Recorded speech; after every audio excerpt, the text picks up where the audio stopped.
Dragi građani, u Europskom parlamentu u Strasbourgu jučer 22.11.2023. godine pokrenut je prijedlog izmjena temeljnih ugovora EU, ugovora o Europskoj uniji i ugovora o funkcioniranju Europske unije, koji, među ostalim, određuju koje su to europske institucije, što je čija nadležnost i kako se donose odluke.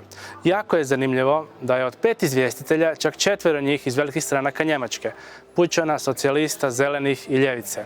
Jedan je iz Belgije, a bio je i 6 izvjestitelj iz Poljske, ali je iz protesta i protivljenja dao ostavku. Ovo što vidimo sada je ključna, a možda i konačna bitka između federalista, koji u konačnici žele Sjedinjene europske države, i suverenista, koji žele očuvanje prava samostalnog odlučivanja i identiteta zemalja članica. Predložene izmjene degradiraju ulogu država članica na razinu federalnih država, manje zemlje postale bi vazali velikih, a Njemačka bi bila hegemon. Izmjene idu u duhu centralizacije i jačanje Brisela, a slabljenja nacionalnih država, odnosno zemalja članica. Ovim izmjenama ugovora pokušava se od organizacije Europske unije stvoriti super država i naddržava. Prijedlog je zapravo jedva prošao sa 291 glasom za, 274 glasa protiv i 44 suzdržana. Protiv su bile suverenističke i konzervativne skupine ECR i ID, ali i grupa ljevice, The Left. Dok prvi vide prijetnju nacionalnom suverenitetu i pravima, drugi vide ovakvu izmjenu kao alat da se ojača moć korporacija i smanji demokracija. Ja vidim obje prijetnje. Naša Hrvatska čini svega 0,4% ekonomije Unije i svega 0,8% stanovništva Unije. A u Europskom parlamentu ovdje imamo najviše 1,7% glasačke moći, i to samo ako bi se svih 12 zastupnika u nečemu složilo, što se gotovo nikad ne događa. Jedina prava moć za zaštitu Hrvatske od loših politika je vijeće, koje u nizu odluka i donošenju politika traži jednoglasnost, odnosno da se sve zemlje članice slože. Ovaj mehanizam zapravo djeluje kao veto, jer ako se samo jedna članica ne složi, prijedlog propada. Po korištenju ovog mehanizma najpoznatija je Mađarska, ali ga koriste i drugi, poput Njemačke. Pogledajmo predložene izmjene na članak 16 ugovora o Europskoj uniji.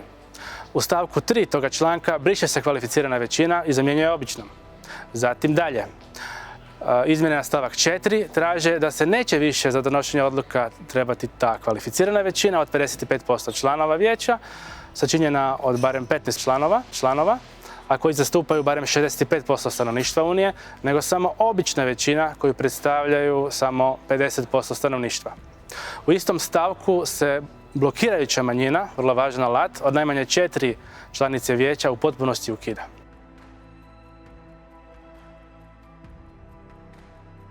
Iščitavajući ugovore možemo dati konkretan primjer. Sada u ugovorima stoji, citiram: zajednička sigurnosna i obrambena politika uključuje postupno oblikovanje zajedničke obrambene politike Unije. To će dovesti do zajedničke obrane kada Europsko vijeće jednoglasno tako odluči. Kraj citata. Dakle, ako nakon izmjena ugovora dođe do ukidanja veta, Hrvatska na donošenje zajedničke sigurnosne i obrambene politike, koju bi joj većina mogla nametnuti, recimo da moramo zbrinjavati sve ilegalne migrante u naša napuštena područja ili slabo naseljena područja, zapravo neće imati prava glasa. Ako bi došlo do izmjena ugovora i ako bi ovo stupilo na snagu, i zemlje kao što je Hrvatska postale bi nebitne regije na periferiji Unije. Sada imamo pravo veta, ne koristimo ga, ali nakon izmjena ugovora ni u teoriji nas ne bi nitko ni za što pitao. Naravno, glasovao sam protiv izmjena ova 2 ugovora jer su vrlo opasni i vrlo štetni za Hrvatsku. Neće nama nitko pisati ili predlagati zakone i politike bez da imamo pravo to spriječiti. To je kraj hrvatske državnosti. Kao što sam rekao, ovim glasovanjem jučer proces je tek počeo, a kako i kada će završiti ovisi o svima nama i o tome kome dajete svoje povjerenje na izborima. Hvala vam.